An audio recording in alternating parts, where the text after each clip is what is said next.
Hey, Hi, Paul Abbott. Michael Glazian. It's good to meet you. It's good to meet you.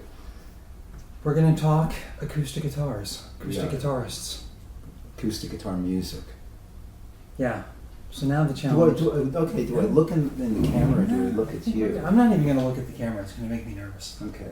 I may look into the camera just You for do that. dramatic effect. Yeah, just when you mention guitarist X, things Yes. like that.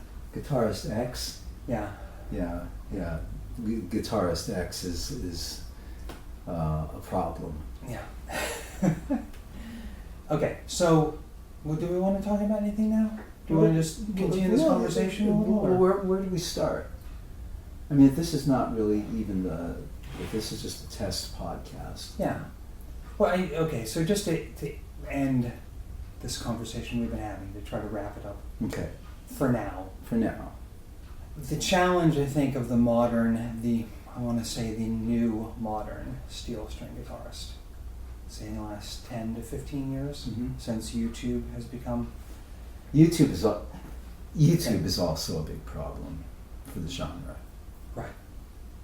So what I've noticed, when I was playing more as an active guitarist in the world.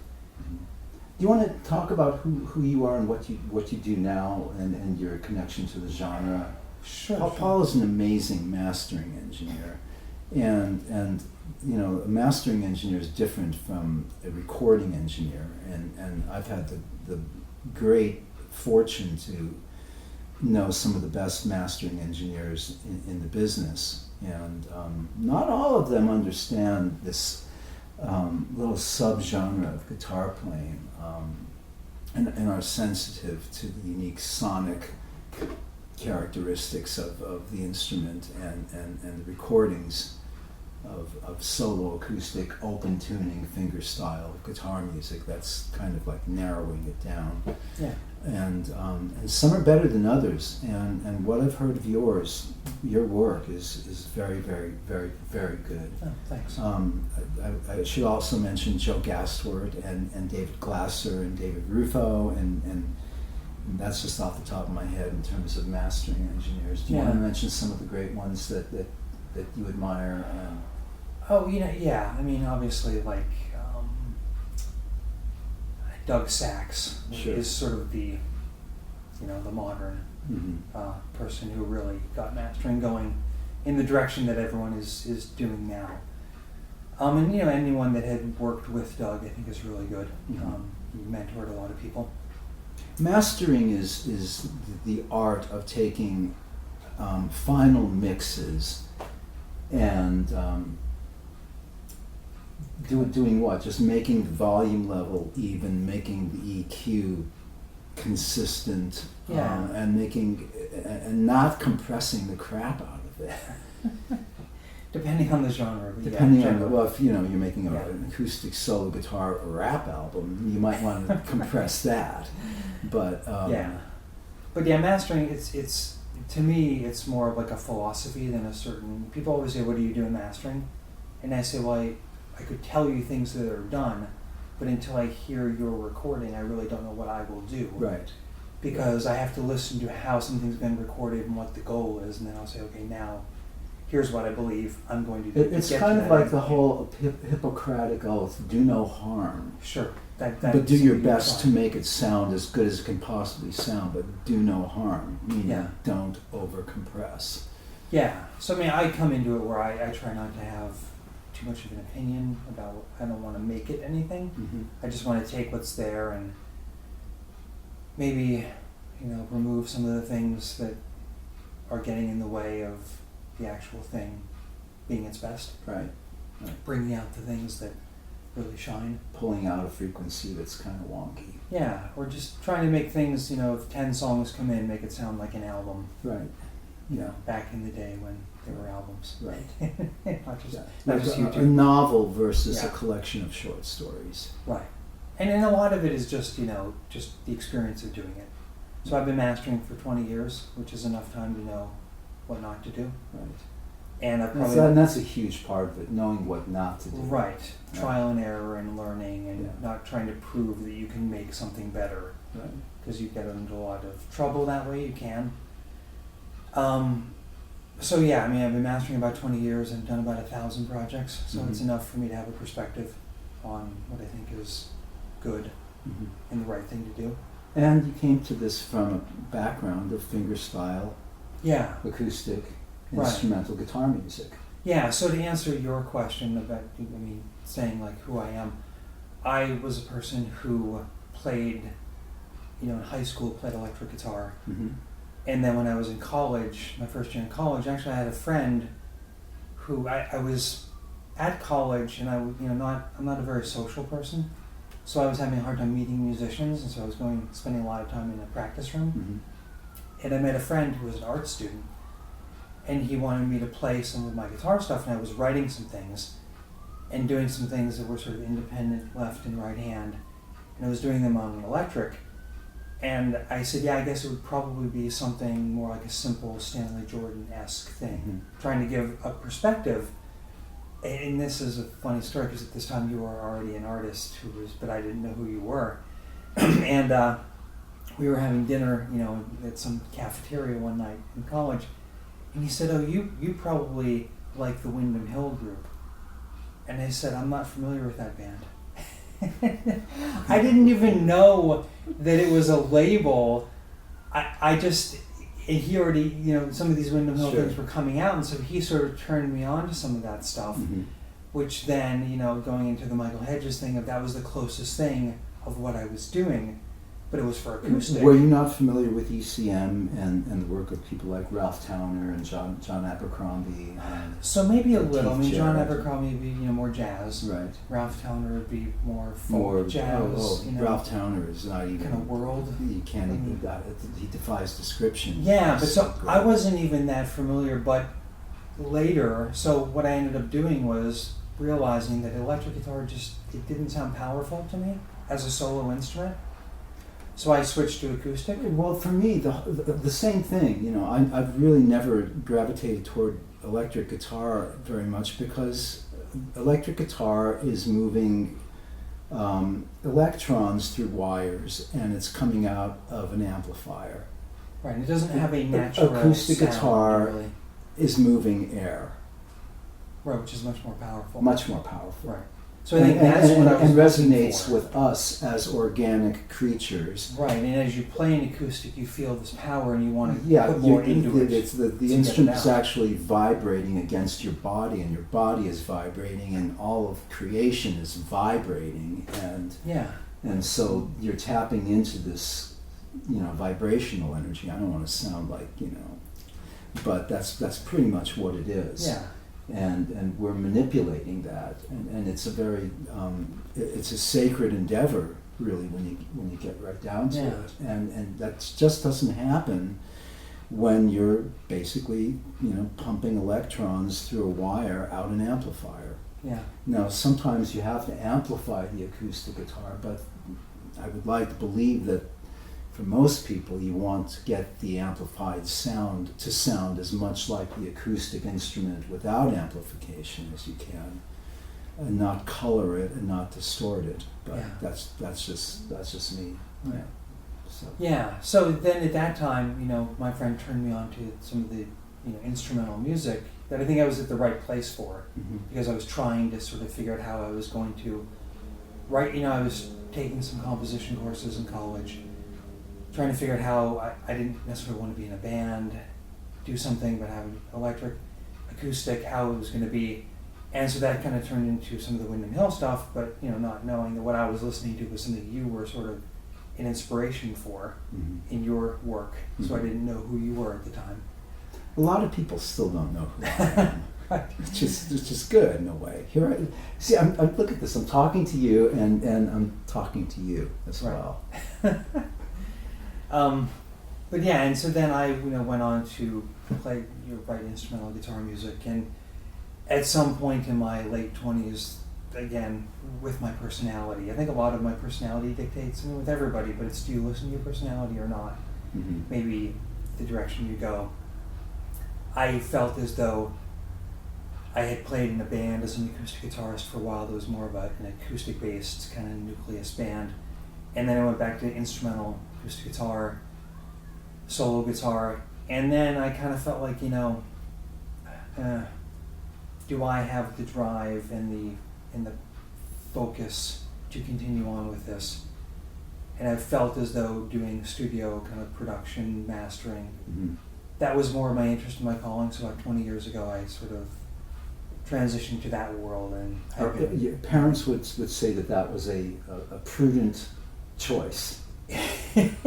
My parents didn't understand either. They didn't know what I was doing on guitar, and they didn't know what I was doing in the studio. So I think they were befuddled either way. So that's. But I still, I have come back to 3 years of mastering. What I thought was, why are my guitars collecting dust? And my wife would say, like, are you going to play again? I mean, why don't you? And then at some point I was like, I love playing guitar, so I need to find the time to do it and to get back into it. Right. And I would say that was maybe 5-7 years ago. So I maybe took 10 years off from playing, and then it took a few years to really get my fingers back to where my head knew they could be. Right. And hopefully now I'm getting back to that point, and then my wife now wants me to go kind of move out into the stage again. Well, when it feels right, you'll know. Yeah. And you'll do it. Right. Yeah. But this now dovetails a little bit to the the YouTube thing, where when I was younger and playing, you wrote a piece of music and you couldn't wait to get on a stage and play it for a live audience, to get feedback from, and to take, like, here's the thing I wrote, here's the risk I'm taking, I'm giving it to you, what's the response? And now, in the YouTube era, I've sat down in front of and there's a piece missing, maybe many pieces, but just playing something to record and then pushing it to the web and getting people to click on it is nowhere near, in its own way, that is a satisfying thing, but it is not a direct live connection of interacting with people. Yeah. And I think there's a big piece missing there. Well, in the world, in the modern world. The tech industry is amazing in many ways, but it's also extremely exploitative of owners of intellectual property, right? And you see it in entities like Spotify. You see it in the musicians are usually the lowest, on the totem pole in terms of compensation, and it's ironic because none of this stuff would exist without the content, and the musicians are the source of all content, and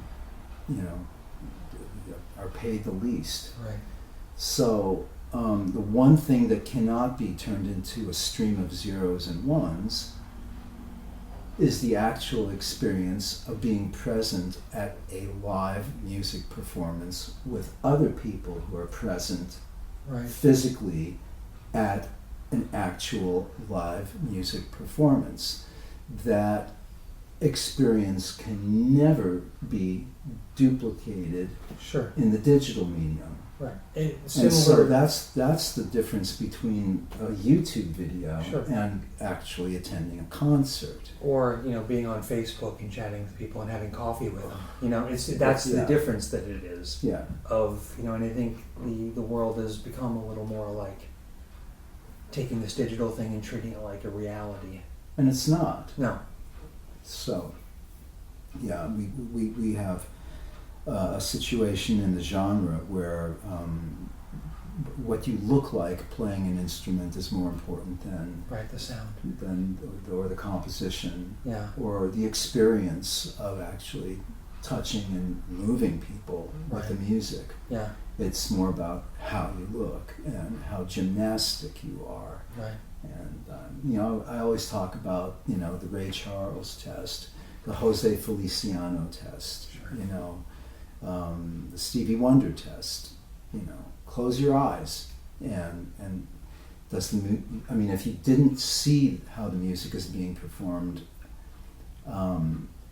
would the music still have the same effect as watching somebody on the balance beam do a triple somersault, or the guitar equivalent of gymnastics. So I was talking to you about Son House, and how riveting it is to listen to his music, and the technique. Well, he had his own technique, but it's not about technique. It's about conveying this emotion of such profound power, that it leaves you in tears. If you're not crying, or if your breath hasn't been taken away, then you're not human. If you listen to Son House and you're not moved, and it's not about technique. It's not about. Sure. It's about tapping into that thing that's universal. Right. That then you can transmit to other people, and they can. Right. It's about take in. Music being a medium to pour emotion through a human being's soul and touching somebody else's heart and soul. The guitar is just like, again, the instrument that helps facilitate that. The guitar is not the focus of. I tell people, I wish I could be invisible when I do my concerts, because I don't want people focusing on me. I don't even want people focusing on the guitar. I want them to just, let the music itself be the only thing that people pay attention to. Yeah. Everything else is distraction or illusion. Yeah. One of the things we were talking about before we started rolling tape, as they say, is how we feel, you and I feel, that there's a lack of originality in the steel string. Instrumental. A part of that is because there's an explosion of people playing. Right, it's just people want to jump onto what's popular. Right. Which is not bad, but I think there does, what I'm looking for is someone who existed before this explosion. Mm-hmm. I kind of know what precipitated it, and so I see there is a lineage. Yes, and what I want to see is, where is it going to go from here? Because I think the explosion is a lot of repetition of techniques. Well, and again, that's I hate to keep bashing YouTube, but most human beings are wired to have a lot more neurons going to their brain from their eyes than from their ears, or from their heart. The heart, mind, and soul, and consciousness, ecosystem is something that people just still don't understand completely. Yeah. And that's really the realm that music at its best operates in. Yeah. What has happened with YouTube is that it's all about the neurons going from your eyes to your brain. Right. Not even ears to brain. It's what something looks like. Sure. I used to live in Nashville, and before the age of cable TV, before CMT and TNN, you had people like Donna Fargo, doing music, and after cable TV, it was people like Faith Hill. Well, take a look at Donna Fargo and take a look at Faith Hill. It's all of a sudden about how you look, and not how you sound. And that has happened to this genre that we love so much. I mean, who would have ever thought that would happen to solo acoustic instrumental open tuning fingerstyle guitar music? It's a fairly narrow niche. It's this beautiful niche. It's arguably one of the most beautiful. I mean, I love flamenco. I listen to Paco de Lucia, and my mind and my heart melt because it's so transcendent. I listen to the best of the bluegrass players, and that music sends my soul soaring to heaven. But this genre, I mean, there's all these genres of and subgenres where the music, when it's at its best, jazz. Oh my God! When it's at its best, it's the best. Yeah. Or some of the ethnic musics that have been traditional and played for thousands of years.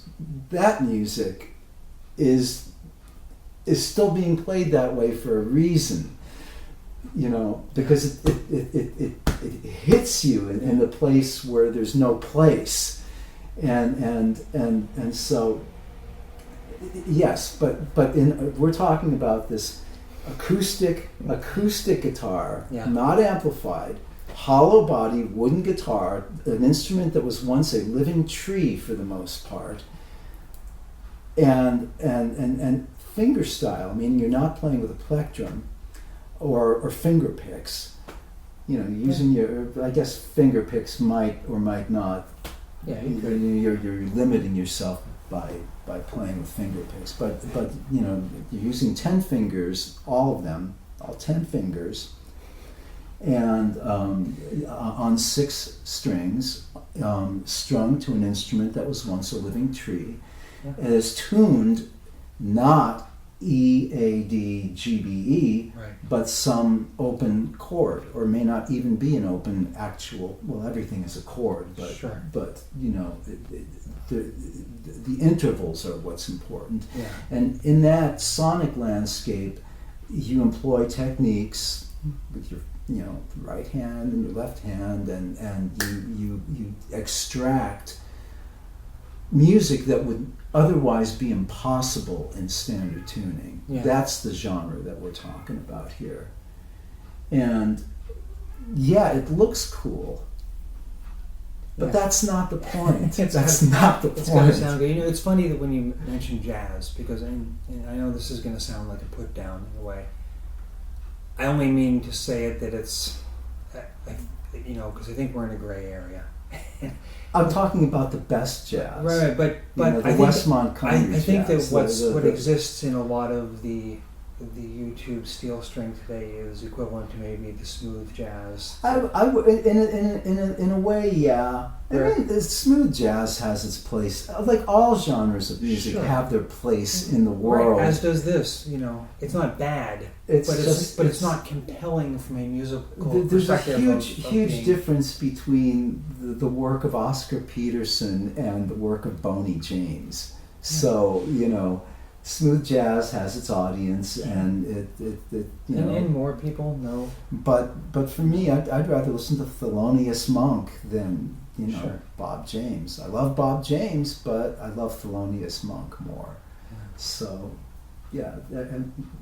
But for what we're talking about, why Right. did we come into this age where everything seems to be visually oriented, when the essence of what we do is this mysterious, numinous kind of heart and soul kind of music that moves people in ways that they can't even explain, instead of, wow, look at that, that's cool. Yeah. That's a very superficial kind of way of experiencing music. Yeah. And YouTube is primarily responsible for that. Yeah. And so there are people who play to that. Right. But now, and that's what's happened to the genre. That's what you're talking to about. the plus of that, even though there's a lot of bad stuff that comes out of people just rolling their video in their bedroom, and had it not been for YouTube, maybe instrumental steel string acoustic would still be lesser known. So it is good in that it's a vehicle for raising people's awareness. Well, you can say the same thing about any genre of music. Right. Well, I think what I mean, you can say the same thing about things like 8chan and the hatred that those kinds of websites spew. Right. The internet has made things that were once obscure and taboo. And that's the good and the bad. Yeah, that's the double-edged sword of the digital age. Yeah, I think that what you and I look for and what we're trying to figure out is, moving beyond just the repetition and the copying of popular styles, and how do you take this instrument, this genre that we really like, and make it more than one dimensional, but exist on many dimensions. Well, which is I'm going to just shout out to Pino Forestieri, this unbelievably gifted Italian acoustic guitarist who is inexplicably and just infuriatingly gifted. He's so gifted as a composer. If anyone is carrying the torch that Michael Hedges left behind, it's probably Pino Forestieri. And it's amazing to watch him play. But if you didn't look and all you did was listen to the music, you would still be knocked off your feet, because it's that amazing. That's cool. So I'm not saying that you shouldn't try to look good playing, Right. or There's no problem looking good. right. It just shouldn't be the number one thing. Exactly. It doesn't hurt. Yes. Yeah, and I think that just maybe an ongoing conversation is how to get beyond the shadows of the giants, because eventually the genre needs to. You can't. The only thing we can. I mean, Well, who even knows? If disappear. Michael Hedges were alive today, would he even be playing guitar? Right, and this The is guitar was like this thing that he used to tool. get the compositional ideas out. Yeah. And he was so frustrated, he actually invented his own techniques for the ideas that were in here and in here. Sure. He may not, if Michael were alive, it's not it's a fair question to ask if he would even be still playing guitar. I would like to believe that he would, but Sure. he may have. Right. The same with Hendrix. And Hendrix, yeah. Go on. Yeah. It's not a question of being in the shadow of the giants. The thing to do is learn from them, fly on the shoulders of the eagles, and then take off. Yeah. And fly higher. Don't be afraid to take off. Yeah. And untether yourself. I think that's where we're at. Is there's imitation. There's a lot of tethered talent. Right. Imitators, and Yeah. Fahey wrote this. John Fahey wrote an article about my first album, and this is like, I don't know, a generation or two ago, where he talked about how most of the guitar players are imitators and plagiarists. Yeah. That was John's take on it back in the 1970s. Right. And if he were alive today, what would he be saying about? I mean, again, it's like imitators and plagiarists on steroids, now in the 21st century. And I always think of that's always been the case. I always think of John as sort of the steel string acoustic version of Charles Ives. Yeah. And Charles Ives said the same thing. Yeah. Generations before, that he didn't want to be the European composers. You have to break this and move in a different direction. And a lot of the world thought it was cacophonous, but it led to the entire 20th century composition world. Yeah. So I just don't know why so many people are bound by fear, because that's really what it is. Every human being is unique. There's nobody like you. There's nobody like me. Anyone listening, there's nobody like you. And if you tap into the heart and soul of your own creativity, the music that comes through you, or the poetry that you write, or the paintings that you create, or the objects that you sculpt, or the dances that you choreograph, are all going to reflect your own individuality. Yeah. If you really get down to the essence of what you're trying to express, it's going to come out with your own voice. And I just can't understand why people don't continue to pursue that over the course of a lifetime. I mean, that to me is, if you're on that track, then you are on a lifetime path of individual creative self-expression. Yeah. and you're not being, you know, derivative. I mean, Right. to some extent at the beginning you're set your going own to be parameters. derivative because we can never escape our influences completely. Sure. But And you shouldn't, because if that was the thing that excited you to do something, you always want to keep that a kernel right. of that You excitement. you want to honor and respect the, you know, again, your sources and your influences. Yeah. But you don't want to continue copying and imitating that. At some point, you've Sure. got to get off the road, in the words of Joseph Campbell, you know, find that part of the forest where the woods are thickest, and that is where you make your entry into the forest, where it's the most daunting and intimidating and frightening and mysterious and dangerous. Go there. Yeah. Go there. And then you wind up like Steve Tibbets, inhabiting this place where there's a population of one, and it's you, and nobody sounds like you. Yeah. I can say that about Steve Tibbets. I can say that about Enver Ismailov. I can say it about Pino Forestieri. I can say it about Michael Hedges. Yeah.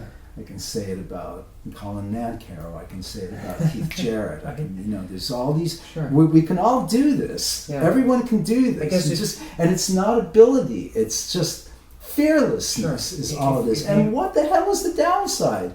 So it's music. If you don't succeed, you know, in 1 month on that path, Sure. you got the rest of your life to go into that dark, foreboding, intimidating forest, and you're not going to be, you know, eaten by lions.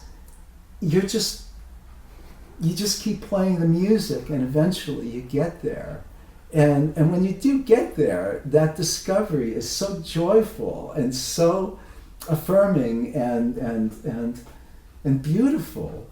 That's the thing that attracts other people to your Right. music. That's when you start getting the attention. You know, Yeah. when you put out an album, David Darling, the great cellist, told me, Michael, when you make an album where you take responsibility for every single note, and more importantly, the silences between every single note, when you take responsibility for every single sound or non-sound on that album, that's when you know that you arrived. Yeah. Yeah. It's cool.